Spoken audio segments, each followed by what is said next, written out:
for this week. All right, chapter 2, estimating and engineering costs and benefits.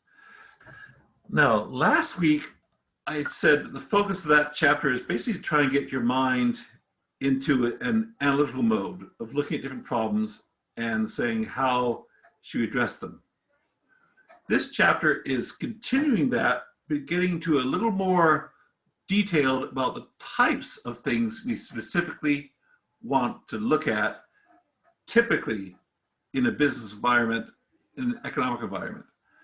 When we say economic analysis, one of the things you got to expect is we're going to put everything down to dollars and cents, either philosophically or literally from an accounting standpoint. So we're getting further and further into how to declinate business practices into numbers and that type of thing. So next thing I'm going to do now is go to, and hopefully you'll start to see the homework problem. What you see now up there is an Excel spreadsheet, which up in the corner says Management 345, and problem, oh, I didn't put my 0. Those of you may say, why do I put a 0 in front of 1 and everything else? I have very few things that say just 1 or just 2, because it's because I'm old. And in the old days, when you're doing things in COBOL and Fortran, languages that you now only see on historical Tron games, we had to care about leading zeros in that. Oh, Raph is coming. Welcome, Ray.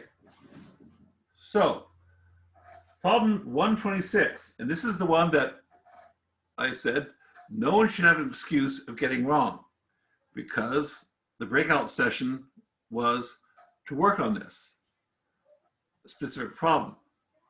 So you've got basically a situation where a farmer has to decide what combination of all the elements, water, seed, fertilizers, pesticides, must come into play to do his optimal version of agriculture that he's going to use. And you're given 2 types of costs to consider. And the purpose of this type of question is to get you to familiar with certain types of costs, like direct costs, in this case, extra market costs. Extra market costs is a very vague term economically, which refers to something that's imposed upon you to the market in general, and not generally something that you will buy a package of, if you will. It can be regulation costs, impact of environmental regulations, for instance, or cleanup costs or something. But direct costs, generally, I'm going to be overbroad as I say this, are something that has to do with you buy it and apply it to what you're doing. In this case, when you say direct costs, well, we might know the rent on our acreage. We might know how much the cost of the seed. On the other hand, we might not know pesticide mitigation from using pesticides. So there might be extra market costs for mitigating or recovering those costs from using pesticides. So basically it says, consider what the optimal cost is using only direct costs or at the market costs. And that's where you get this nice little, which I'm highlighting now, table they give you, direct costs, extra market, income per acre. They're trying to get you to start thinking about profitability in this problem. What can we get from doing stuff to what does it cost us to do it? In this case, we're going to harvest some sort of crop. So direct costs only, we know our income per acre and cost per acre. Well, we then take what we're doing and say, okay, income, profit, income, and cost. Profit is income minus cost. Now, how I set up this particular problem, if you didn't set up this order, in fact, most students, when they set this up, and so don't go to your homework and say, oh my goodness, I put profit last. One of the things I look at, can I tell what you're doing? So in this case, I put profit per acre up here, which is basically, as the chapter says, income minus cost is profit. And you have to decide, given just assuming that you're looking at direct costs and income, where does the profit come on a per acre basis? Well, you know your income is here, that income is that, your cost is there, and when you put them all on the line, one of them, called the profit per acre, ends up being biggest, and that's your best option. I didn't care if you left everything like this and just had another column over here for profit. Don't get obsessed with trying to match exactly as I set up my answers. The idea is having something that you can look at and justify and say where it's coming from. Why did I put this out here? Because it's how I felt when I did this, and for presentation purposes. And quite frankly, when this is getting to another course at OIT, when you do your presentation courses, when I've historically done this in front of different boardrooms or departments, they want to know, what's the profit first? Okay. And I say, here's what people care about, so I put it first. Is it wrong to put it last after income and cost? No. Most people probably put it that way. It's just me. Don't get upset about that. If you, those of you saying, I don't care, but some people get really held up on, I didn't put it in the exact same order that the professor did on his answer sheet. As long as you get the right place at the right time, right space, and I can tell how you got there, that's all I care about. Okay, considering direct and extra market costs. Well, that means you got to add direct costs and extra market costs together and offset them against income. Cool. In that case, extra market costs switches your option from B, being optimal in part A, to A, because income is $1,200, but the combination of these two costs, $300, becomes out the cost of two things. You now have to worry about both, which is $900. And the combination of those makes it worthwhile to say profit is on, most profitable part is on part A. So again, the whole purpose of this is getting you used to how these work and getting used to profit loss. And you're going to do a lot more complicated combination of this later to figure out how you get income versus cost and profit. We're going to make the income calculations more complicated, the cost calculations more complicated. Ultimately, income minus cost is the economic touchstone we're all looking for. Any questions on this before I proceed? So, do you want, when we submit our homework, you just want us to submit the workbook? In the Excel workbook? Yeah. Yes. And a couple of things about too, and these are things that are preferences. It won't give you an F if you don't do this. But one thing I really ask for, if you can, submit the workbook with a different problem on every page. Sometimes I get a student will start up here with the first problem, and keep going down line after line. And that's why part of what you get graded on, again, I had 3 things in the syllabus we went over last week. 1, do you get the right answer? 1 is methodology, and 1 is presentation. Because I want you to get used to the presentations you do to other people. Might not be me one day. So just submitting an Excel worksheet, preferably with 1 problem per tab. If you didn't do that this week, don't panic. Doesn't mean you get an F. But submitting the Excel worksheet, that's fine. I do have people doing PDFs. Worksheets tend to be better. I'm not going to force you to do it because I can click on the cell and see what you did. But as long as the main thing is I can see what you did and how you did it to get whatever you did. And that's my goal. Okay. Any more questions before we go on to problem 1.57 on page, what is it? 30. Okay, on this one, goes over. You have good old Kathy has a class project, about doing hours that the store is going to should be open and closed most optimally. Now, this is a very similar question to the first question, but you have a little more things to think about. She wants to know what hours you stay open, and it gives you sales figures. And essentially, I recreated what was in the book here, and this is the money you get in. This is analogous to the revenue that we had on the previous agricultural problem. You get sales per time period. Between this, you get these sales. Well, for those sales, you have to pay people to work. You have the groceries themselves have costs. And so you got to figure out, well, is it profitable to stay open or closed for that time period? So how many hours in the time period they gave you? And this is where if people screw up on a problem like this, it tends to be in the time period phase, because not every period listed on here is the same amount. And you're going to hear me talk about that more when we talk about chapter 2 lecturing. Make sure your units are the same. We have 3-hour time periods, 1-hour time periods, all through here. People get caught up on not having similar units. You don't need to change anything for this problem, but keep in mind this hours and time period. Now then, cost of groceries sold. How do we know what's being sold? Well, it tells us the cost of groceries sold is 65% of sales. For every dollar we sell, 65% of it is the cost of selling whatever we sold. So we have this. And we sold $40.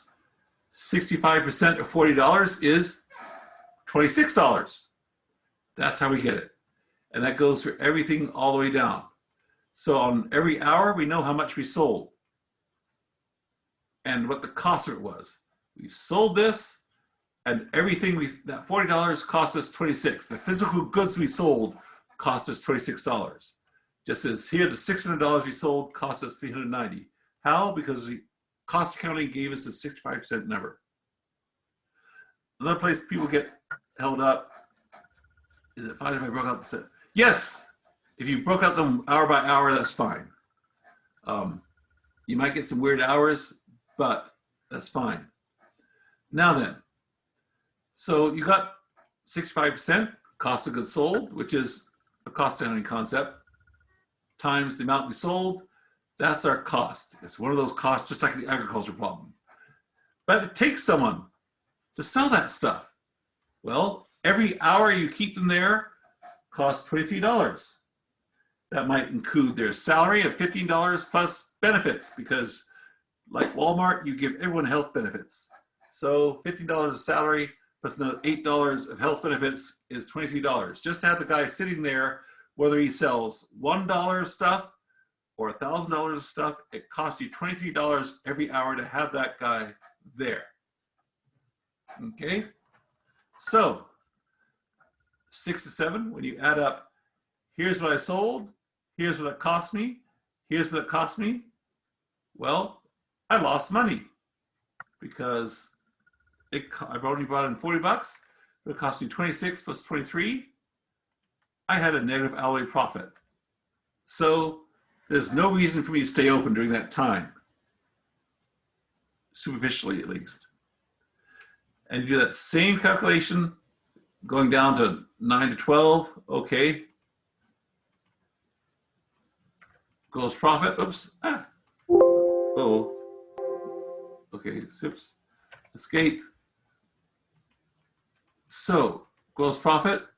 Now here's the trick thing, and this is where the hours involved come into play. And this is where students will often mess up on questions like this. And this is where breaking out hour by hour can help. Well, you sold during the 3-hour period, you sold $400 of stuff. It cost you $260. $260 is easy because it's 65% times 400. But you were open 3 hours. So the clerk costs for that week, that time period, where 3 times 23. So the gross profit is going to be how much you sold times 3 times 23 and minus that cost of goods sold. It cost you 3 hours at $23 each just to keep the clerk standing there. And that's where people, if they mess up, they forget to multiply during this time period that $23 times 3 to get ultimately your problem, which is you're still making money. And you do this time and time again to get down to this hour period where you start to lose money. Now then, the questionable part of this problem, and it's designed to get you to think about it, is during this 1 hour period, you actually make money between 11 and 12 o'clock, 11 a.m. or 11 p.m. and 12 a.m., 12 p.m. No, that's a.m. 12 p.m. is noon. So you actually switch to make a little bit of money.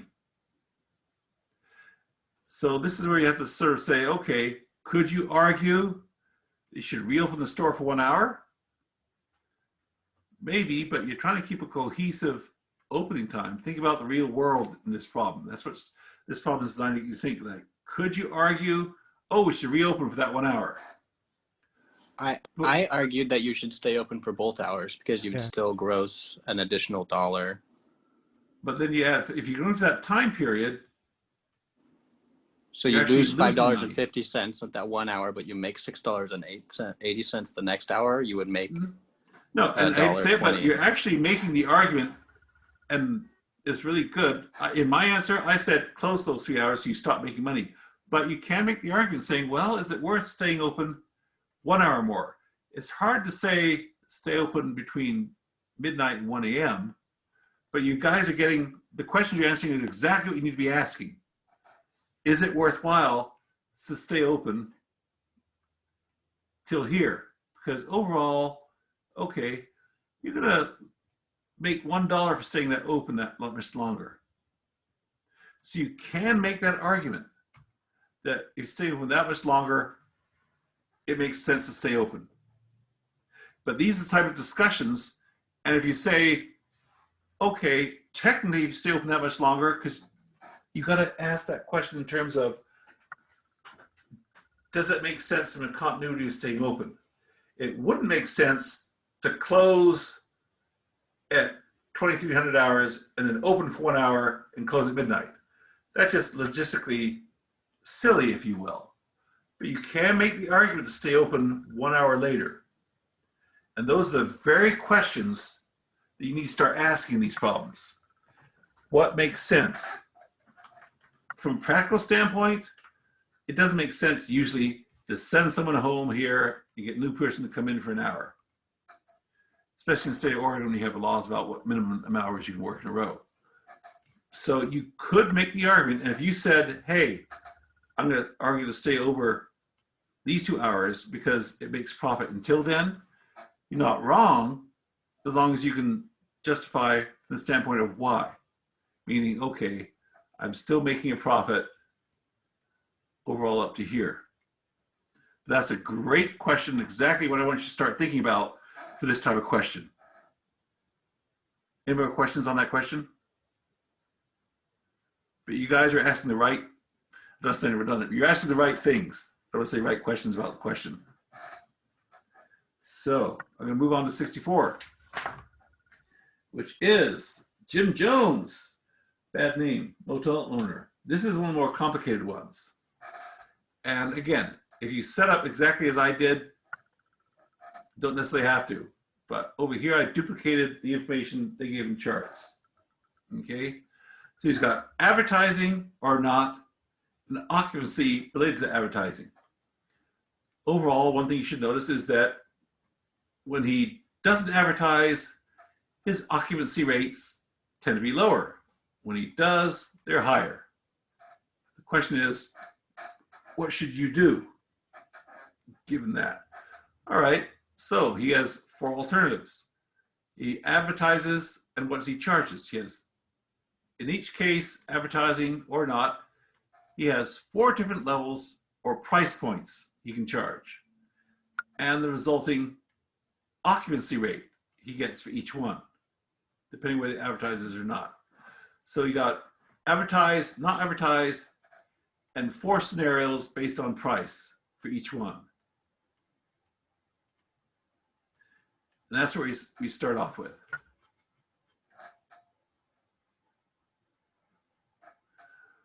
Oh, can't rent half a room. Okay, guys, I'm seeing the chat going back, and you guys have hit on a really important point. I'm going to address that rundown function because it's going to come up again in this class. You guys are saying, which one did it say optimally to do? And ultimately it comes down to, on this problem, and this is actually one where I actually had, there's 2 versions. I redid my own version here, and when I looked at the instructor, the author's version, he had a different answer, and it comes down to rounding. Corny as it sounds, it comes down to that. Because you got here, total income. If you do rounding at the right point or not rounding, you come up with either a 46 or 47. Now, I don't want to jump ahead too much, but all I did here is say price before I get there, but you guys are asking the exact right questions. I'm really happy about this. Okay, alternative 1, price this, rooms rented. How do you know how many rooms are rented? Because we know how many rooms we have, 50, and we rent them all. And notice on my equation here, if you haven't used a round equation, feel free to say, okay, about what functions I don't know. Because depending on how you rounded, you might get a different answer for this problem. And this is where I say, let me see how you use your methodology before I say you're right or wrong. Without rounding here, and that's exactly why I put 46.5 rooms here, rather than just 40. If I round this up, you see 47. You're absolutely right in that on this particular one, you can't rent 46.5 rooms. It doesn't make sense. So if you round down, you get one number, up, you get another number. So by rounding, it puts you in one place. But you got price, number of rooms rented, total income. Maintenance costs come down to maintenance per room rented, $16 per room rented. $16, number of rooms rented, cool. That gets you to here. But what got you guys, and this one's cool to see the chat you guys doing in this, if you do 46 rooms versus 47 rooms, you can get a different answer on this. What do? And this is where the lesson on this problem I love, other than just getting used to cost of rooms and maintenance, is stats are really cool. But as my dad would pointed out, who worked on the Apollo project years ago, that's what took us to the moon, for those of you that were born, after 1970. But I'm old enough to have remembered watching Neil Armstrong jump off. My dad always said, we went to the moon and back with a slide rule where pi equaled 3.14. And that was enough to get us to the moon and back. Well, in a modern Excel spreadsheet, how many, is this actually 46.55000, or is it 46.49? These are the questions you need to ask yourself inherently on problems like this. And if you said, other options slip down or up, if you said that's the right option because you did 46, if I do just I'm not going to make everyone go blind, but 46. Whoa, when I put 46 exactly, the best option becomes here on 3. Did I make anyone go wild with that? You see what I did? All I did is hard code 46. 47, clearly, this is the best option. But this is exactly what I say, show me your methodology. Because this is where if you're sitting down on your office saying, should I advertise or not, and how much should I charge for this room? This is the economic decision you have to make. Do I base my stuff on assuming I'm going to get that 47th room or that 46th room? Any question on this? I'm hearing none. But you guys exactly, those of you that said, yeah, I got that different number because of the rounding, that's why I put this round in here. Say, give me 2 digits. I could have just said, give me 46, 47 exactly. That's exactly, you guys have done the right thing asking the questions you have. Professor, can you look at my question in the chat box? Is about Let's see, who spoke that? Which question I missed? Antonio? Antonio, I'm going backwards. What maximize, hold on, I'm going back up. Are we required to use Excel? I recommend Excel. You're not required to. And this is where I say I say 2 formats, Excel or PDF. Excel is generally best because I can click on your cell that you submit and say, this is how we did it. As you get more and more complicated, use Excel functions, that's easier. Right. Some of the problems, I just thought it was like pretty easy to just write down on paper. So I did that and scanned it. Is that okay with you? Yes, as long, the whole question is, and this is where I say the grading methodology is right answer, methodology, and presentation. I just need to be able to see how you got it.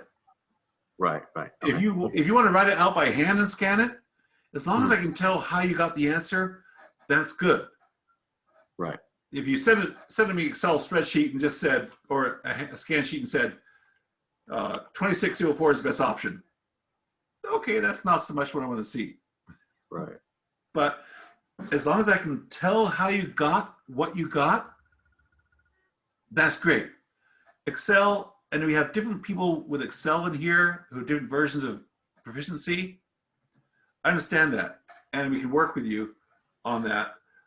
But my goal is to see how you got what you got to justify why you make that decision. And you're going to find as you go through this class, we're going to have some gray decisions. Not everything's always going to be black and white. Just like this is an example of not a black and white question, depending on how you make your calculations. So Excel is good, but if you do it in a PDF format or a scan and send it to me in a PDF scan, that's fine, as long as I can tell what you did and how you did it. Okay, thank you. All right, 65. Oh, so you pause, gotta take a drink. Oh.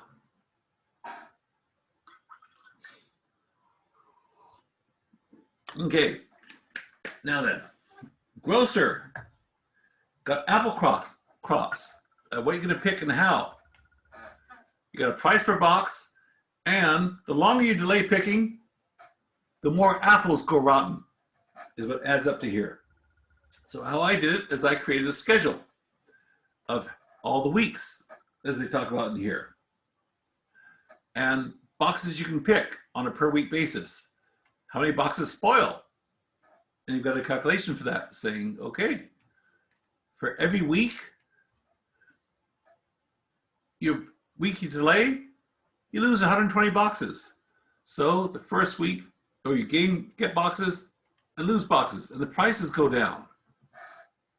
So, and again, I'll post these answers for you guys if you're saying, I don't remember that. But down below, I have the equations. I wrote them out here pedantically for you, but if you just had it built in here. So in week 1, I've got less boxes per week and price per week. And basically you're saying spoilage, you're spoiling per week, net boxes, and net price. So you get total revenue. Total revenue is easy. How many boxes you sold, the price. But the longer you wait, the more the price declines. And that's what all these different get. Price at any one time is given to you at $30 minus 1.5 times time. And the time is given at weeks. So $30 minus price at any given time. So that's where this price over here is. Price is $1.50 times is equal to, or J8 is your price, less price per week. So if you're in week 3, you're going to lose the price of 3 times that $1.50. And that's why your price goes down. And so I put this in a spreadsheet with the amount of boxes you're going to get. Number of apples at any given time. You start off at week 0 is 1,000 apples. Well, then every week you delay, you get an extra 120 apples, but you also get spoilage.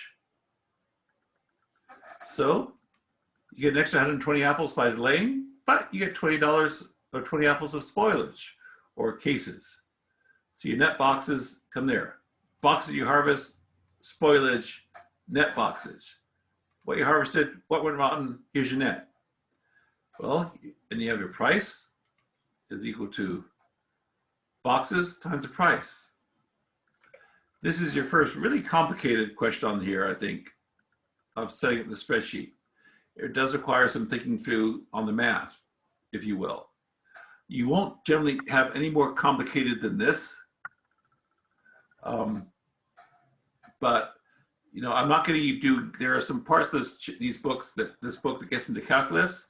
I don't ask you to do calculus. I will give you some shortcuts in Excel to avoid the calculus, but you're going to have to do some algebra. As I said last week, this is your algebra word problem class. And that's a big part of it is being able to set up your problems.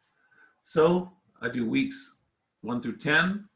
And once I get the formula set up, I come up with a point where you increase profits until this point and decrease profits after that. And so that's how I basically did it. You could have done some complex algebra in putting, you know, optimal levels, revenue against costs and done a very elaborate formula. I just did it this way. So you could have done it in one big formula saying, okay, I'm going to put my optimal revenue and cost, and when does revenue and cost equal each other? And then we found a break-even point, which would have sent you back to week 5. But I just did it by plugging in the numbers and coming up with this. Any questions on this? It's basically just setting up the numbers and the formulas you were given. And I did it a little bit pedantically this way. One of the reasons I don't do it is in a break-even cost fashion is one, because we haven't had break-evens yet. But you set up your formulas very pedantically. Is the fact that I don't have any questions because everyone got it right and it was so easy, or because you're dumbfounded how we got here?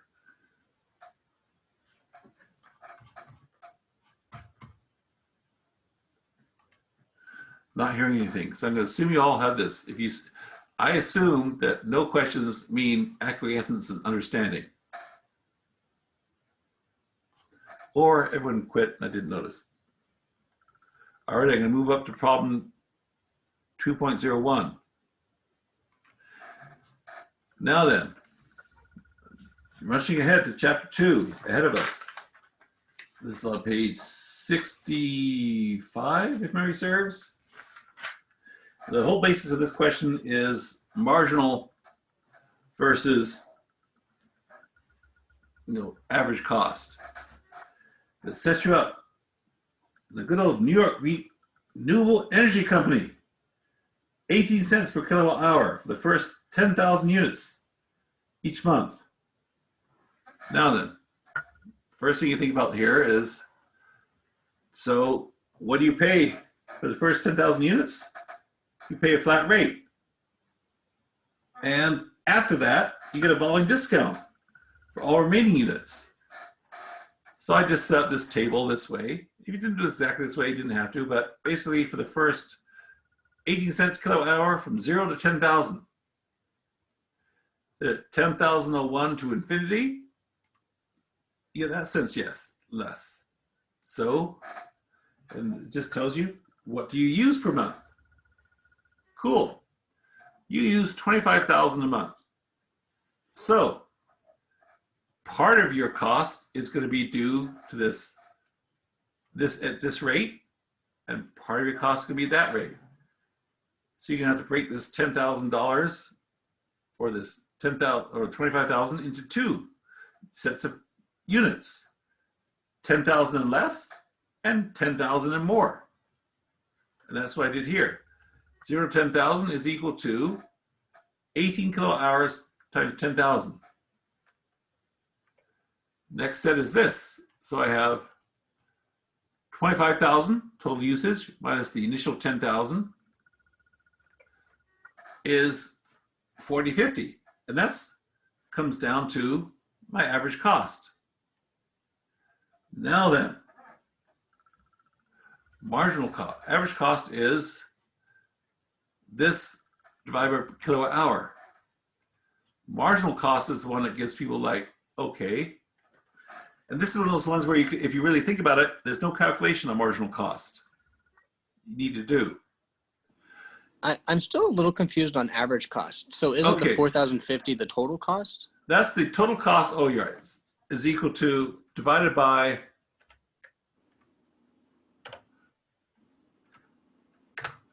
that's the average cost. Good answer. Who said that? It's Jake. Jake. JM. Okay, give you kudos. If I had a chalkboard, you'd see your name with a plus on it on the chalkboard. But you're right. That's the average cost is both cost increments in total divided by the total costs. The first 10,000 cost that, 10,000, 25,000 cost that. That adds up to that. That is that divided by that is average. When you add up everything you spent divided by the amount of stuff you used, that's average cost. Now the marginal cost, which comes up a lot in business, is if you bought one more of whatever it is you're buying, what would it cost you? Well, we know from here, they didn't give us a third version. We have one version to 10,000 units at 10,000 units. So at 10,001, every incremental unit we use, every 1 kilowatt hour costs us an extra 15 cents. What we know is 10,001 to infinity. So the marginal cost is what it costs you to buy one more of whatever you're buying, in this case, power. And that's the 15 cents, and they told us right here, it's 15 cents. And that's what they're asking. So the average cost is everything you spent over how many units. You spent 40.50 over 25,000. To buy one more, to buy your 25,001 kilowatt hour would be another 15 cents because we set it right here.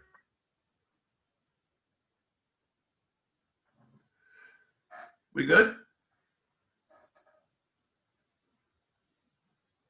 Hearing none, I'm about to close this, and again, I'll post these answers so you can go with them yourself.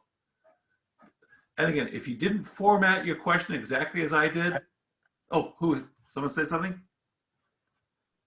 I had a question. When would you use the marginal cost formula?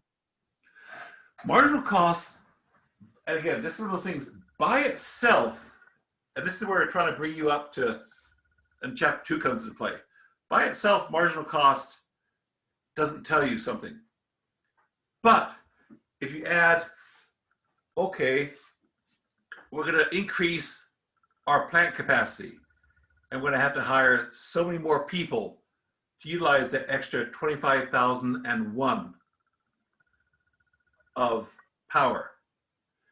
What other infrastructure do you have around you that's going to cause you to need to use the extra power so that you can say, okay, it's going to cost us more money. Maybe we have to expand the footprint of our, of our factory. So this is just one element. Cost by itself, and this way you hear me use this, maybe the first time I say this, but it's going to cost you a lot more to hear me say this as we go forward. Statistics in a vacuum aren't useful. what you need to know is, okay, if it's going to cost an extra 15 cents to use an extra kilowatt hour over 25,000, what are we getting from a benefit or revenue standpoint or to get a profit figure?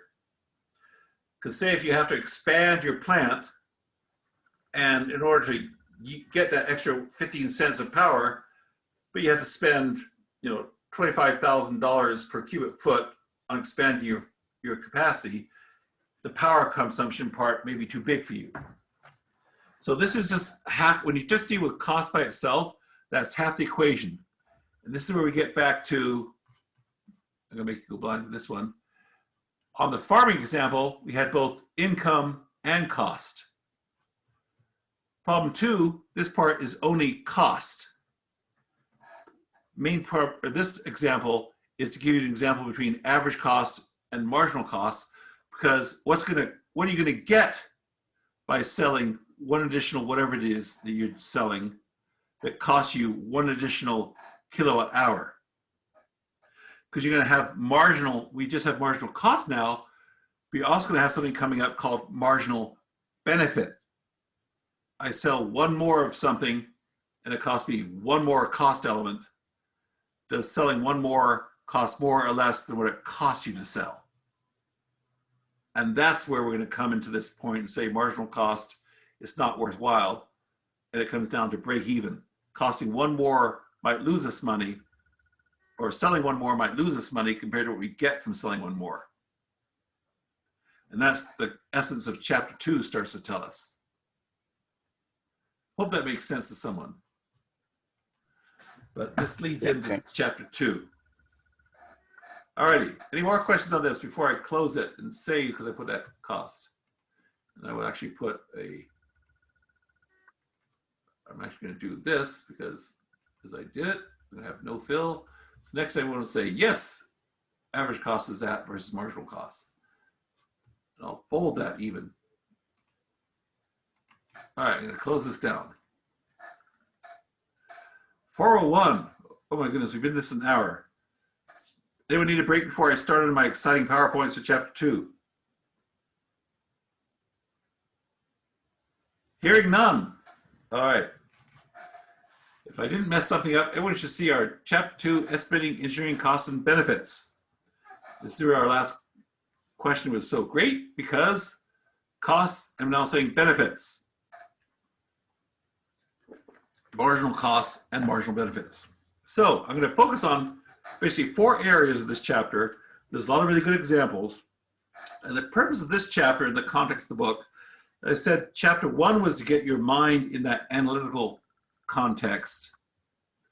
And chapter 2 is starting to introduce you to different ways of using that analytical context. So, and it talks about all sorts of costs. I'm not going to go through each one of these. There are a few key terms that, again, I bring up terms and cover terms that are relating to questions I usually get. If I don't get any questions during the week, I go with what students have historically asked me about. Okay, so all types of different costs. I'm going to basically focus on fixed costs, marginal costs, sunk, and incremental we've already started to talk about. Life cycle costs, I'm not going to go into so much because that's more of a general business question. So fixed costs and variable costs, and this is going to come up a lot as we do things. Fixed costs are often associated with those things that we talk about, that broad term called overhead. Whether you make, if you're back east in Detroit and you have a Ford auto plant and you have a 10-acre plant there that's filled with machinery, well, you have a rent you pay on that building, or a mortgage you pay on that building, whether you make 1 car or 10,000 cars. The building is there and you have to pay rent on it.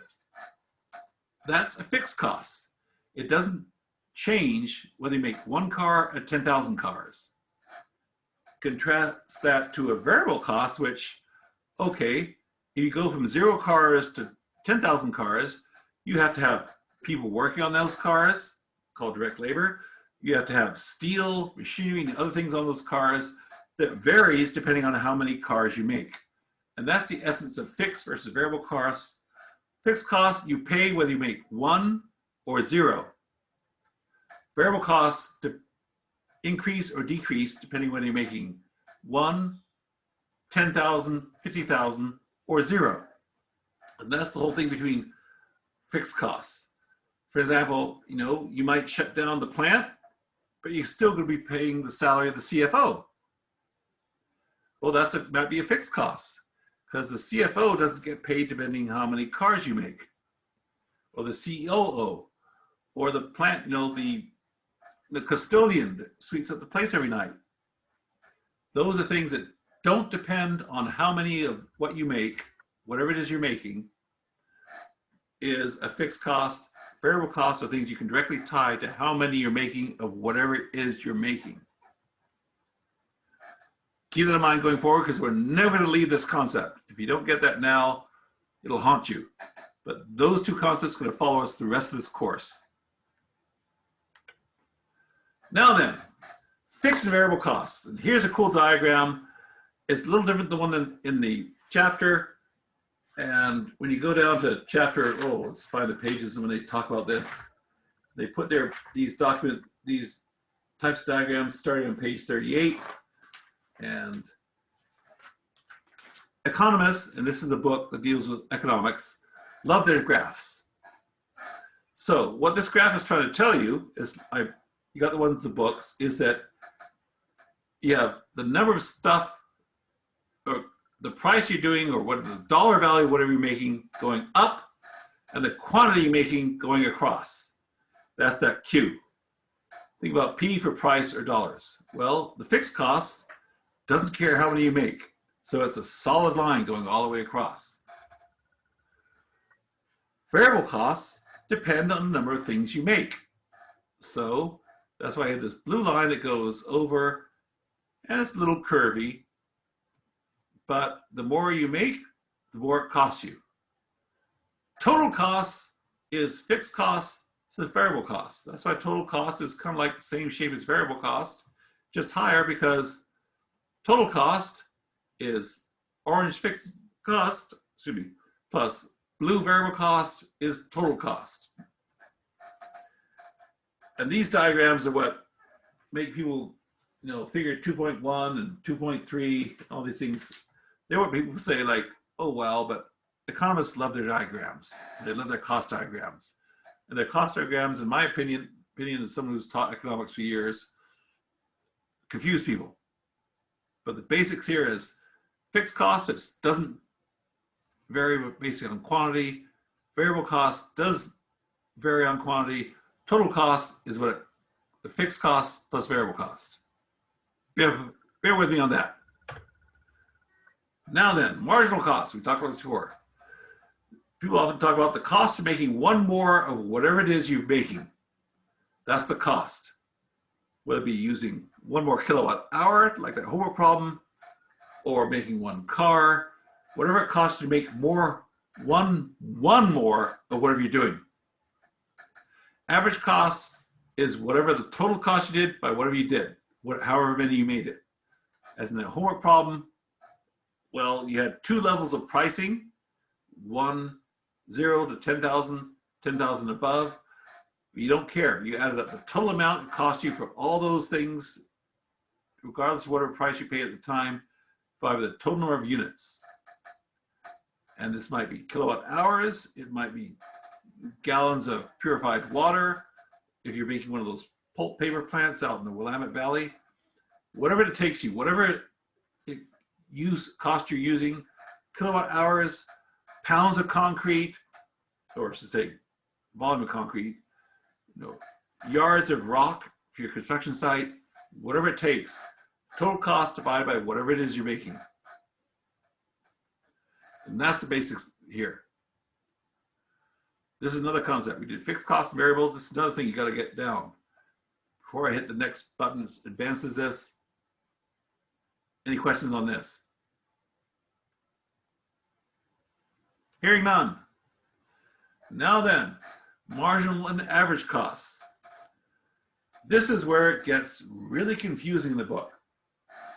And they use straight lines, I use curved lines. In the real world, things tend not to operate in straight lines the way they do in textbooks. But you've got the same thing, quantity and price or dollars. Think of this P as just dollar signs. Average total cost and average fixed costs. I'm going to talk about this little orange line for a minute. Your average fixed costs, if you think about your fixed costs, as in something you pay whether you make 0 or 10,000, the more you make, the lower the average fixed cost is. Because if you make 0 and it costs you $10,000 in rent, well, you got to pay $10,000 whether you make 0 or not. But if you make 10,000 of units of whatever you're making, say cars in this point, well, your average fixed costs, because you take the average over how many you make, it might cost you $10,000 way to the left here on this orange line. But when you divide that by making 10,000, your average fixed cost drops down to like $1 each, because you were paying $10,000 here for making none, but you're still paying the same $10,000 only over 10,000 units. 10,000 divided by 10,000 is 1. So your average fixed cost drops the more you make. Did anyone's brain explode, or are you following with me so far? Okay. Oops. I didn't get any, oh, all right, got 3 fingers up, thank you. So, now then, analogously, these things change. The average variable cost. Well, just as we saw in that power plant example, every kilowatt hour cost us a certain rate. Your average cost, and this is where, if you think about that power plant example, the first 10,000 hours cost us 18 cents. So maybe we're here. And the more we use, on average, it drops. And it drops to a certain point where, okay, well, the price of per hour of usage, kilowatt hour, actually drops after a certain point. We get a volume discount. Cool. So up to a certain point, we get a lowering of our average variable cost. Now then, there comes a point in time where that may not always be true, because let's say we have a big factory, and our factory, we already said, in making cars out in Detroit, can make 10,000 cars. All right. Now then, if we want to make 10,001 cars, we need a bigger boat. To use the jaws, but we basically need a bigger building. So our fixed cost might actually go up, because if we can have a capacity in our building that we can make 10,000. We don't have the physical capability of making more than 10,000 cars in this building. So if we want to make more, we're going to have to invest in additional fixed costs called another building or building an extension. So our fixed costs at that point might actually go up, which will affect our total costs, because we may, at this point, our blue plus our orange line adds up to our average total costs. And we know that our costs go down for a little bit, because at 10,000 kilowatt hours, our price drops from 18 to 15. But then, after a certain point, we got to get a new building, because we can't make that 10,001th car in the same building. So we're going to have to increase our fixed costs. We might have to increase our variable costs. We might now, because just making that one more car over 10,000 now costs us an extra building. Plus, we got to keep lighting infrastructure. We got to keep the heat on just to stop the gasoline from freezing to death that we're going to put in the cars. So your fixed costs, after a certain point, your fixed costs and total costs may jump. And that's where we're starting to see these marginal costs, where at a certain point, your cost of adding one more whatever decreases until the point, and that's when these lines start going up again, where you physically can't do whatever you're doing in the constraints of what you physically got to work with. And that's why these lines suddenly start jumping up, because to get to a certain quantity level, Q here, you've got to invest in a whole bunch more stuff to make that one marginal more unit, in this case, cars. That's a lot of words, but I hope it makes sense to someone. Are we with me? I hope so. Oh, I didn't get a single thumbs up. Okay. But think about that in terms of, okay, I got 3. But that's where this comes up. Are there usually different intervals when cost? Absolutely. Excuse me. If I was really, I'd say absolutely. And we're going to get there in our examples as you go further along. Yes, you're going to find that we don't have that one example of costs on the power plant. I keep going back to from the homework, but you might have, okay, after 30,000 units, your costs go down and things like that. Yes, in the real world, you get increments all over the place, because maybe you add on just a $5,000 square foot factory that only gets you building cars up to 5,000, going from 10,000 additional 5,000. So you can build 15,000. If you want to go to 1501, you got to build another extension, which costs you more money, more power, more things. Yes, you're going to have increments. And in the real world, these nice smooth lines that I show on this diagram will actually be stepped, because you go up to a certain point, then you step over it and it goes up dramatically. Then it has a nice curve for a while. Then it steps up and goes dramatically up, because building a new power plant is expensive and it makes your fixed costs go up. And if you're in a competitive labor market, maybe the average cost per auto worker goes up when you need to get the next plant open. That happens in the real world all the time. Alrighty, example 2.1. Here's where we got this nice example of Federation of Societies of Engineers, which you're all going to join before you quit this class, right? Just kidding.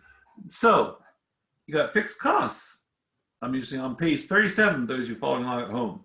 And if you haven't guessed already from last week, I reference the text a lot during these lectures. All right, so a room will hold 40 people. Great example. It costs you $225 just to get a room. All righty, variable costs are food, because you're going to pay these students to come to see a nice little meeting. Well, you're going to get trinkets, t-shirts, food, cost you $20 per student. And you're charging every student 35 bucks. So how do you figure out where the right spot is to how many students you can get there? And here's where we're getting into that break-even discussion. Well, if your total cost is $225, you pay that fixed cost, terms of $225. Whether one student shows up or 10 students show up, you pay that $225 in that fixed cost. You have a variable cost of $20 per student.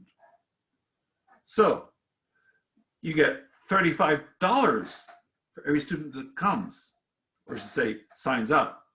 Cool. So if you want to know what the number of expected number of students, what is the students you should be hoping for, so you can at least break even. Alrighty? Break even is where that money you're bringing in and the money you're paying out are the same. Cool. So how do you get that? Well, you equate the costs and the revenue. You only have one variable in this case. We'll get more later. Don't ask for it too soon. So total cost and total revenue at break even on that example, $225 plus $20 times X is equal to 35 times X. And that tells you the break-even number of students you need just to cover your costs. Now you say, how? This is so strange. How do I know that? I trust that X equals 15 students. So what I did is I put in a nice big chart in Excel. And I said 1 to 25. Why 25? It's a nice round number. So for every student, we have everything column. You have a fixed cost just for putting on the event, whether one student shows up or no students show up. $225. Cost for students. Variable cost is 20 times X. Number of students is 1. 225 plus 20, total cost, and you get $35 for that one student. And I just did the math all the way down up to the point where, all right, 10 students, $225. That doesn't change, it's a fixed cost. 200, I get it by saying $20 per student times 10. Now I'm starting to make money. Cool. Well, actually I'm not making money yet. I go this to the point where I get total cost and total revenue at 15 students. So I could have solved this problem, and if you did this way on a homework problem like this, I did a chart and said, okay, here's the point where cost and revenue are the same. Cool. That's called a break-even point. I'm not making profit, not losing money. I'm at a break-even point. The total cost I'm putting out is $525. Total revenue I'm putting out is $525. At this point, I'm making money, whereas before I was losing money. Cool. Anyone with me on how I made this chart? Again, if this is a homework problem, I didn't care if you make a chart like this or did the math like this. Math like this can save you some work. That's why I say get your mind set into doing these types of word problems from your algebra class. Cool. Now here's what I did. We know these nice famous things I just showed you before: total cost, variable cost, fixed cost. Here's this problem on example 2. I put in my own version of costs. Fixed costs. This is, can't tell right there, but if there was a tiny thing, this fixed cost is $225. Variable cost is per student. That's $20. Going all the way up until we get to the point where we're hitting variable costs and fixed costs. Total cost is up here. This is like that very first curve you want to put in there. Now what's missing here is revenue. Oh my goodness, same diagram. Total cost, variable cost, fixed cost. Total cost, variable cost, fixed cost. All I did is put this nice blue one on top of here that says, oh, revenue, the blue line of revenue is starting to get above the line of costs. And it happens to coincide at 15, just where our nice little chart said it would. So now we're making, in this area, and the chapter tries to talk about it, is profit. This area is loss. At this point, total cost. Yellow is below total revenue. We're making money over this end. And your homework problems this week actually had questions about that. All right, I'll press on. I got one set of applause. Anyone else have a question about it before I go forward? I'm hoping to get us out in a reasonable time tonight. So break even is total revenue is equal to total costs. Your profitability region is when total revenue is above total costs. Just like here, blue line, yellow line. Loss region, revenue, less costs. Now you know all these terms, and so when you get them on the quiz, you won't have any questions. Now, sunk costs, and this is an important concept that I go over because students get, oof, I'm standing up, so if you suddenly see a blank screen on my picture. Sunk cost is more of an accounting term. but it comes into play in our questions here, and it does on one of the homework problems this week. Sunk cost is not dissimilar to like a ship being sunk, which is where it comes from. It's something that you have spent and ain't going to get back, no matter what. So if you're making, let's say you're here, you built a plant 20 years ago, it cost you $10 million. And now you're deciding whether or not to improve that plant for whatever reason. You got a new car you want to make, whatever it is. Well, anything you make, decision you make today going forward is not going to be impacted by the fact that you spent that $10 million or whatever it is 20 years ago. You've got to deal with what's in the now. So a sunk cost is something that you had to pay years ago, but doesn't come into play because you ain't get that money back. There's no reason to go forward. Don't hang, live in the now. Don't worry about it. You can't get it back. And that's one of the things that gets put in some of these problems that trip you up and say, the problem might say, 45 years ago, we spent $10 million building this plant. Now we're going to improve it. And by spending an extra $20 million today, it's going to give it an extra $50 million a year, but it's going to cost us this. The original stuff you paid 20 years ago, you ain't getting back. It doesn't come into play in the decision you're making today going forward when it comes to money you're going to get in versus money you're spending. And that's the sunk cost. It's something you paid a long time ago. You're not getting it back. It doesn't make sense to consider it on any decision going forward. So I hope that makes sense. But it's something that it's a concept that people have trouble with sometimes, but it's important to know. Well, let's being sure on doing a quick attendance check. We're still missing Samuel and Tim. Wait, Tim. You here, Tim? I don't see you here. Okay. All right. Any questions on sunk cost before I go forward? But it comes up in problems, and I want to make sure you understand it. That's why I focus on it out of all the things in this chapter. All righty. Opportunity costs. And this is a term that comes up, and you have questions on this. The cost of the foregone opportunity, hidden or implied.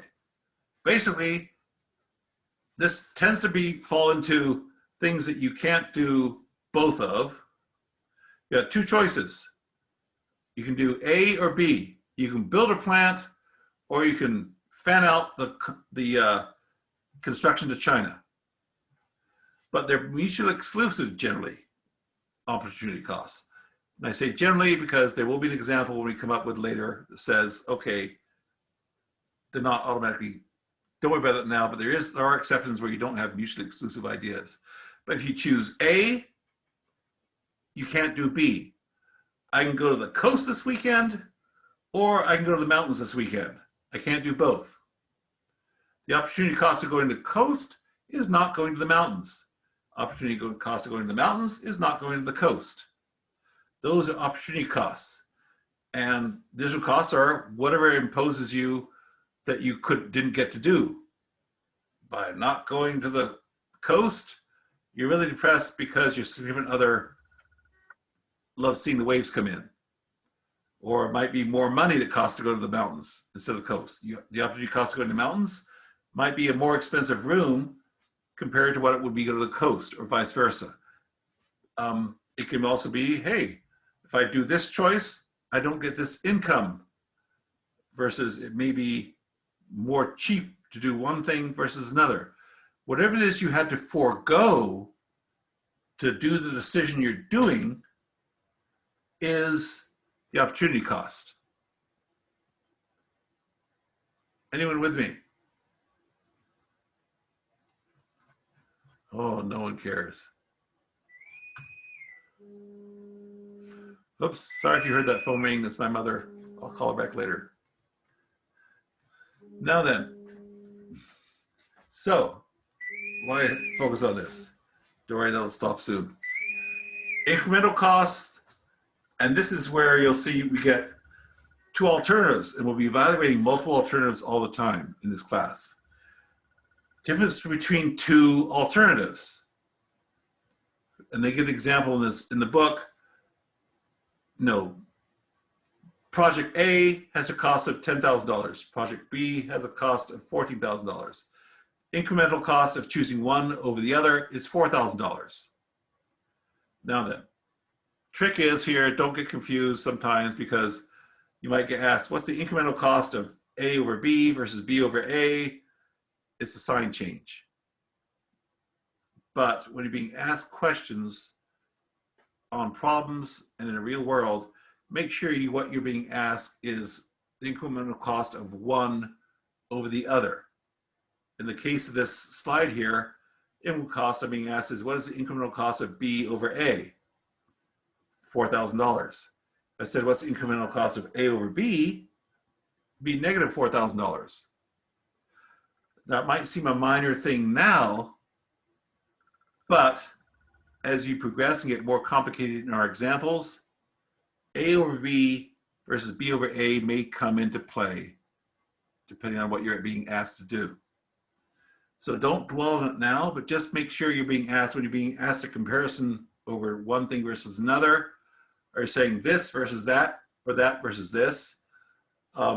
It just changes, it ultimately doesn't change the numbers of calculations, but it can change the plus or minus sign of calculations. And I don't want to blow anyone's brain out at this point, but just be aware of it and come into play. Now then, cash costs, cash flow. We're going to talk about this a little bit, and it's going to come up, but we're not going to hit it too hard now but it may come up as we talk about things. Cash costs is something basically we deal with money flowing. How much money is coming in from vendors? How much money we're paying out to people that cost us stuff, rent, electricity, whatever it is. Book cost is something that impacts how we pay taxes and what we do. Oh, Antonio, come on in. Where'd you go? Good to have you back. But book costs, and this is where we talk about depreciation, and we're not going to get into this a lot yet, but depreciation is an expense that doesn't necessarily cost you anything, but it's where we actually get to write off how things wear out for tax purposes. So the book cost, and this is where you log things for the purpose of the federal government and investors and that type of stuff, versus just where money's coming in. And there's an old saying, what's that old accounting story place used to say, it's not what you earn, it's what you keep. But the amount of money coming in from a standpoint of what checks are coming in and what checks are being written out has different context between what the book cost is, meaning what you're actually tracking, because you have expenses and money going out that might be on paper, but isn't really a check being written, called depreciation. So would we consider opportunity costs like investing in a company? Absolutely. Yes, if you're going to spend your money in building a big plant or expanding your auto operations plant versus do you invest in stock in another company, that's an opportunity cost. What is the best way to spend your money? Investing in yourself or buying stock for another company? Absolutely. Sorry, I got that question. Didn't saw it too late. Absolutely fantastic question. So cost estimating. Economic analysis is future-based. And what we're dealing with is we don't know the future perfectly.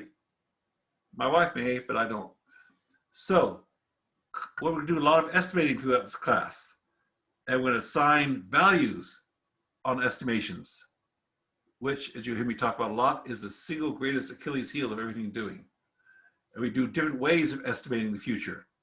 But you're going to see us do this over and over, estimating the future. So the chapter goes into all these different versions of modeling. I'm going to only focus on a couple of them because they tend to be ones that sort of fan out to other areas. I'm not going to go a lot into triangulation and improvement and learning curves. And this is something where I differ from other professors. I'm not a huge fan of learning curves. Academics are huge fans of learning curves. And this is my bias, and this is where I put on my editorial hat and say, okay, take this what it is, because other professors at OIT places may tell you something different. I've never found value in my personal life or my professional life for learning curves.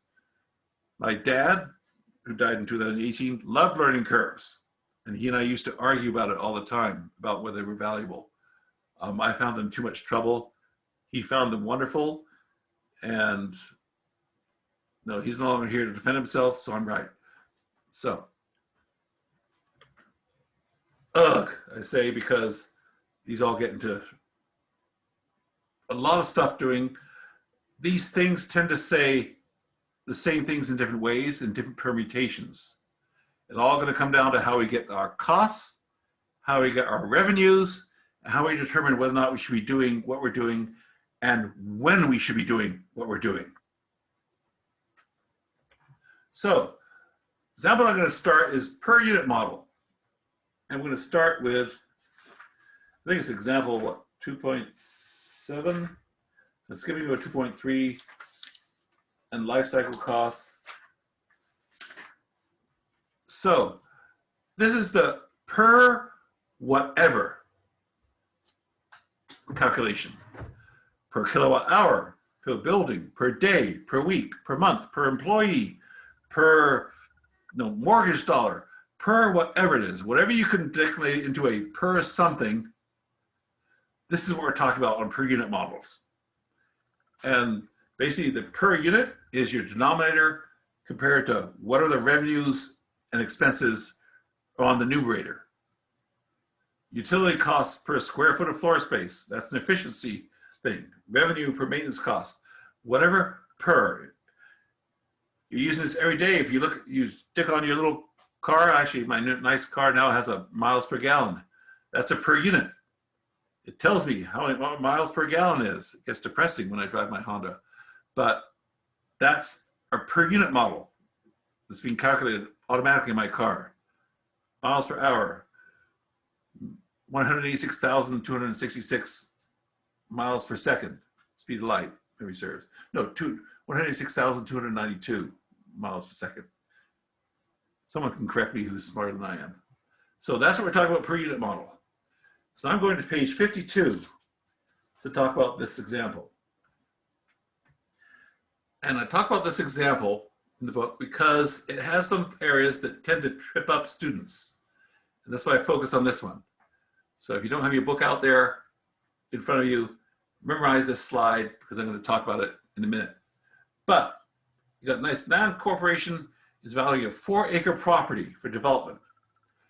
It's got two sections, a 2-acre lot up front, 2-acre lot out bottom, and one section is going to be more expensive than the other, and you got 32 buildings on each lot. Now then, they give you some initial costs, and this is going to relate to our cash flow discussions at the end of the chapter. So, front lot, $400,000 an acre. Back lot, $10,000 an acre. Cool. Legal fees, permits for everything, $80,000. Site clearing, $3,000 an acre. Now you got to think about that. Now you got a per acre thing.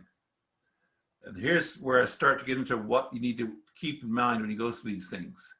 You got per acre costs. You also have flat fee costs. Legal fees, $80,000. Doesn't say per acre. Paving roads, 25% of the total lot at $40,000 an acre. So add up your acres, 25% of that. There you go. Construction costs, $300,000 per building. One of the reasons I like this example to go over it is that one of the things you need to do is make sure that your units, as you make your calculations, are the same. You got some costs that are per acre, some costs that are flat fees, some costs that are per building. In order to figure out the per building, you got to figure out how many buildings per acre. So you can multiply and figure out that $3 million per building. So as you go through these initial costs, and then you have recurring costs. Initial costs are what you do just to get the stuff in the ground. Then on an ongoing basis, you're going to have recurring costs. Just so you can have revenue on an ongoing basis. Because once you build it, and that's your initial cost, that's what it takes to get the stuff in the ground, you have recurring costs that once you built it, you're going to have tax and insurance per month per building. Landscaping per acre per month. Security, and then you have just other costs, $2,000 a month. So one of the biggest things you need to do on a problem like this is make sure you're allocating the right quantities per whatever. Not everything here is per acre. And don't get fooled by if they give you a nice lot of background saying, yes, Gerber Land Company, founded by so-and-so's son-in-law, who got the money originally from their brother-in-law and inherited it 3 times over, and then decided he should do this one day. Don't get distracted by extraneous descriptions. Look at what you got to do and deal with. So, get all these costs. So, use the concept of the per unit model, oh my goodness, to estimate the total initial cost, and annual revenue of the project. No problem. So, what's our initial cost? Initial cost. You're going to buy $40,000 per acre in the front, $100,000 per acre in the back. You got legal fees, $80,000, site clearing, $3,000 per acre. How many acres do we have? Someone shout out or type it in. How many total acres we got? 4. Thank you, though. Thank you for playing at home. Exactly. 4 acres. The $3,000 per acre doesn't care whether it's front lot or back lot. Back lot. Some things do care front lot versus back lot. Paving roads, sidewalks, 25% of each lot at $40,000 an acre. So, initial costs. Construction costs, $30,000 per building. 32 unit building on each lot. How many buildings do we have?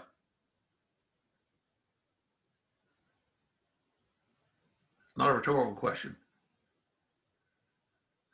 That's not units, buildings. Think about buildings. 2. One 32 unit building on each lot. So how many buildings on per lot? 4. Again, these are the things that trip up people. It took a minute to think about that. Don't feel bad. This is what trips up people. Getting the units right is 90% of these problems. So recurring costs, taxes, $5,000 a month per building, 4 buildings. Landscaping, 25% of lot at $1,000 per acre per month. You got $1,000 per building plus $1,500 per month for security. Other costs, who knows, that might be cable, whatever it is, $2,000 a month. So revenue, we're assuming 90% capacity. We have 4 buildings, 30 units each, so 9%, and we're going to see in our calculations in a minute, are 9% of that 32 units per building for each building we have. Front lot units, and this is where it comes down to, where you now have to say, okay, the construction didn't vary too much depending where I put the building, but the revenue does. Because some lots, as we saw at the very beginning, going backwards, have nice views. So we can charge more for the front lots at $2,500 a unit versus the rear lots at $1,750 a unit. They might cost the same amount to build, but we can charge more because people want to pay more for a view. Other revenue, $5,000 a month. Maybe that's their fee for the rec center or whatever it is. So what do? Initial cost. And this is in the book. I'm just going over it because it's sort of thing. I just want to emphasize where the book comes from. Purchase price. You had 2 lots up front, $400,000. 4 lots total. 200,000 times 2, $1 million you pay out. Legal cost, flat fee legal cost, $80,000. Site clearing, $3,000 a lot times 4. Roadways is 25% times 4 times 40,000. Why they set it up that way? And you just say, oh, 25% of 4 times 4,000. I don't know. They gave it to you that way. They made an extra calculation. 25% times 4 times 40,000. Construction. $3 million times 2. Initial cost. Annual cost. Taxes, insurance. $10,000 a month times 12 months. There's 12 months in a year. Certain things in these problems they expect you to know, like how many months in a year, how many days in a year. Although that's not always tricky. That's sometimes tricky because sometimes we have just foreshadowing for later. When I bring it up and you say, why? Sometimes we have 360 days in a year. And sometimes we have 365. I'm not going to tell you why today because I want you to tune in later for another class. So, landscaping. Again, times 12 because you got monthly costs, you got to annualize to get annual costs. Annual revenue, 32 on the front lots, times 2,500, times 12. Actually, is that right? Go with it for now because it was said. 864,000. Other revenue, 12 months. Net profit is 1.5 minus times 10 because you're getting this over a 10-year period. How do you know to do it over 10? Because they say we're going to evaluate this over a 10-year period. Doesn't mean that at year 11, everything bursts into flames and burns to the ground. But investors have different expectations when you sell them the property evaluations and building permits. You say, hey, invest in this in 10 years, I'll give you money back. So they tell you, we're going to evaluate this over 10 years. That means if you wanted to put out a schedule and a table like I did in that other version on that problem I did a few years ago on the example for the break-even point, you could put a table of costs for every year for 10 years down.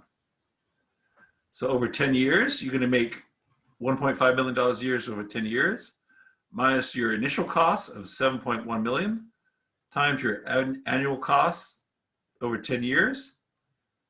So in this case, it says, cool, you made money. Now then, at risk of making everyone go bug-eyed, if you put this in a chart, in a graph, you might actually be able to say, what year does our total investment get exceeded by the total revenue, meaning where your payback period is.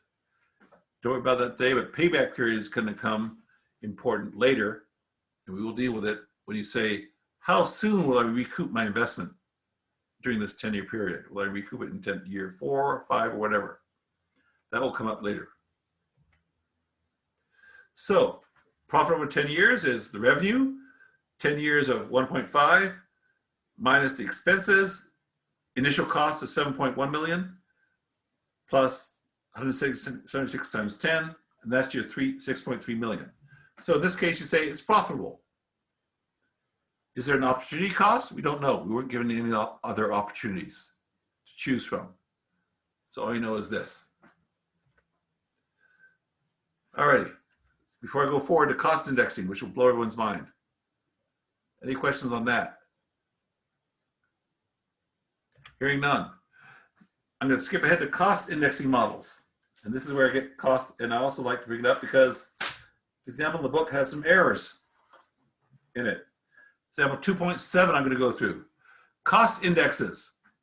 This is huge, and it's a real world thing. You need to understand where it comes from and how you get them. Basically, it's trying to say, okay, at one point in time, we know how much it cost us, but we've got these indexes that tell us how much more expensive things are getting. It's not quite inflation, but it is influenced by inflation. So when you see, and if you watch, something like, PBS NewsHour. Who else watches PBS NewsHour every morning?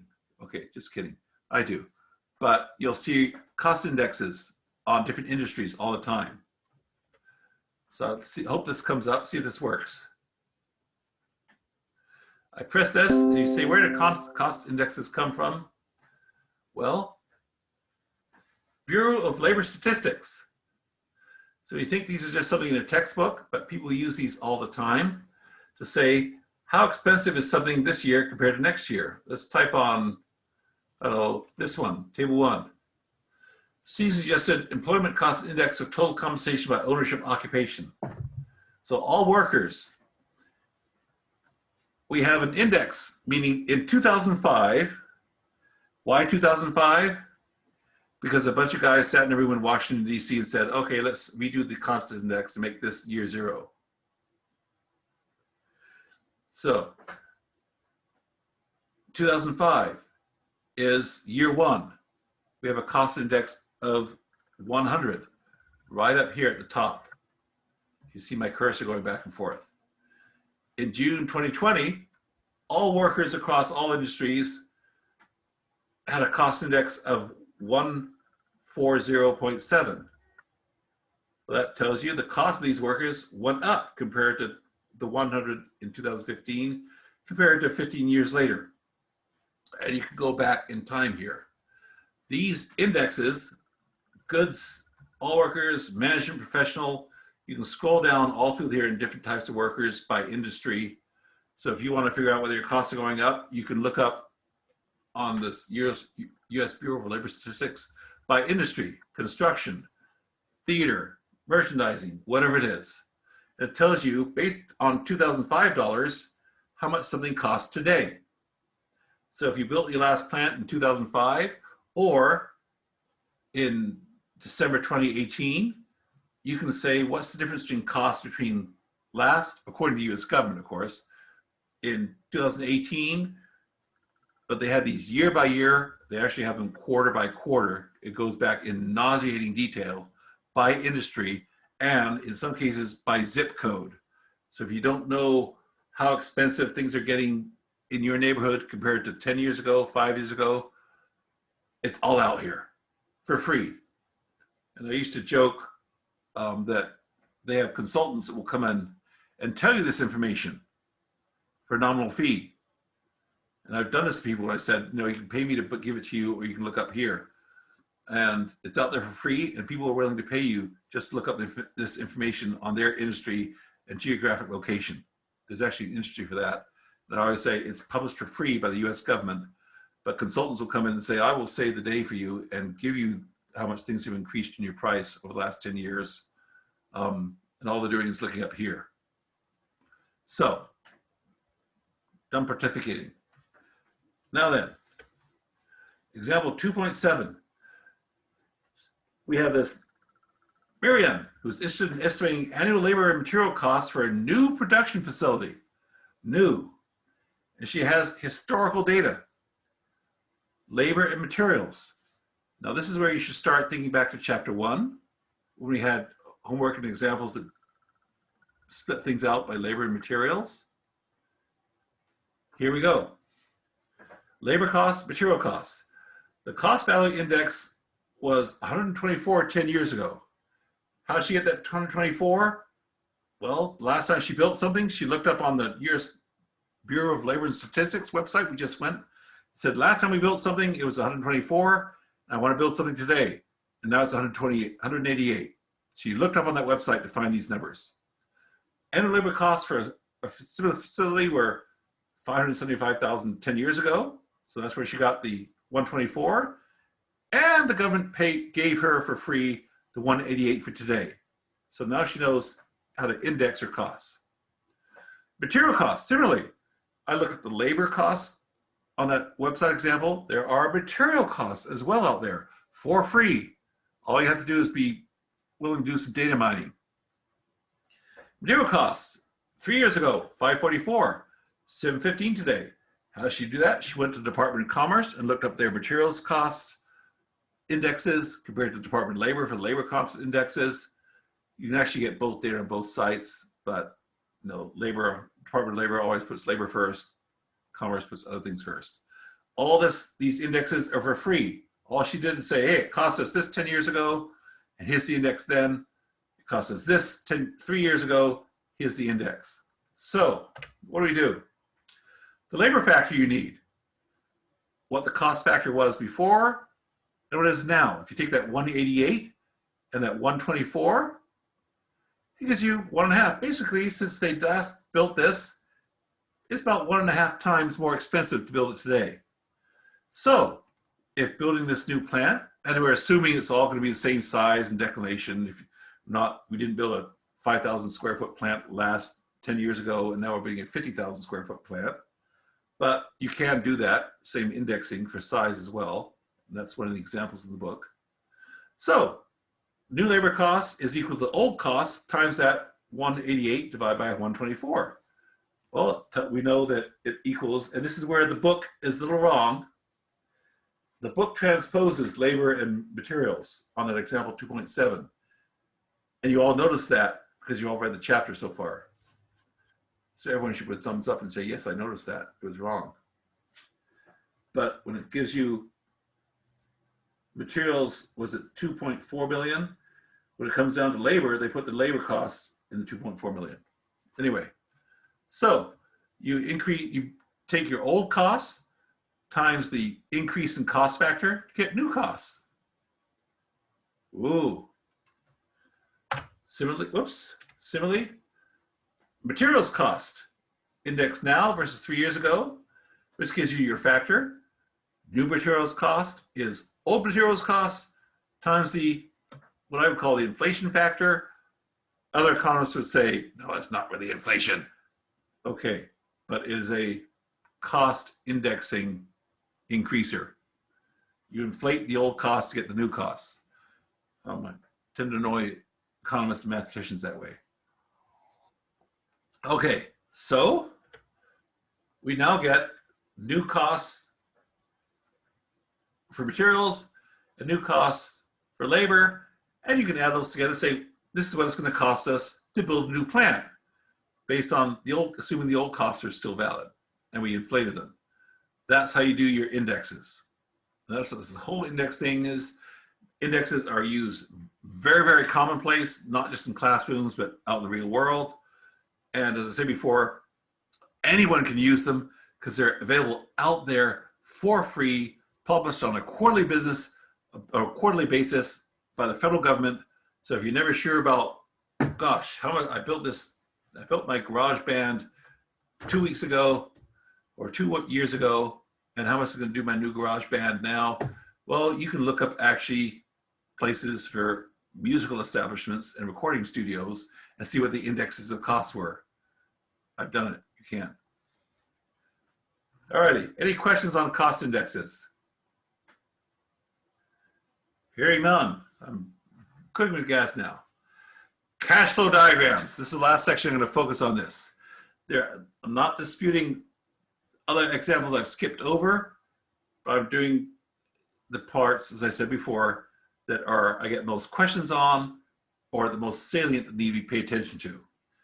And this is that last part called cash flow diagrams, because we're going to use these formats going forward ad nauseum.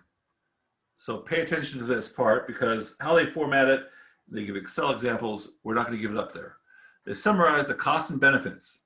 And what we're going to do throughout this course in more and more detail, especially starting next week, which I'll talk about soon, is how we decide to write out what my dad used to call the gazintas and the gazouters, or the money coming in, money going out, and the way that you can figure out what's going on and recognize what's going on. So that's this whole cash flow diagram stuff. Horizontal lines, spreadsheets. I'm not a big fan of the line version they use in this book, but they use it, so I have to deal with it. But that's when they talk about the arrows pointing up and down. And let's go to the examples. Timing of cash flows. And this is where, if you want to look at page 63, I'm going to put that slide up in a minute. But timing of cash flow. Time zero. Time zero is today. Time one is next year. Time two, time three, down 5 years down the road. You might have positive cash flow, negative cash flow. Most of the time when we're dealing with profitability, there's usually time zero often has a negative cash flow because, well, we spent all this money to build a plant. by building this new plant, we get this new money in. But in this case, they use an example of plus and minus, plus and minus. So this positive $100 here in this blue is this positive up arrow. Again, I personally don't care for the up and down arrows, but they work for many people. As a student, I hated them, but it's a normal nomenclature. So I put them here so you can understand what's going on. Up, positive, down, negative. One of the reasons I don't like these up and downs is because it really doesn't tell you magnitude except by trying to guess how big the arrows are. You know, this positive 5 here on period 5 is a tiny arrow. You're supposed to know that means 50 instead of 150. Well, I can't tell the difference between this purple or pink year 4 down arrow magnitude wise and the upper purple arrow in year 5. But it's meant to say incoming, outflowing in dollars. And the reason this becomes important is really because we look at cash flows to determine, especially when you get to chapter 3, on the time value of money.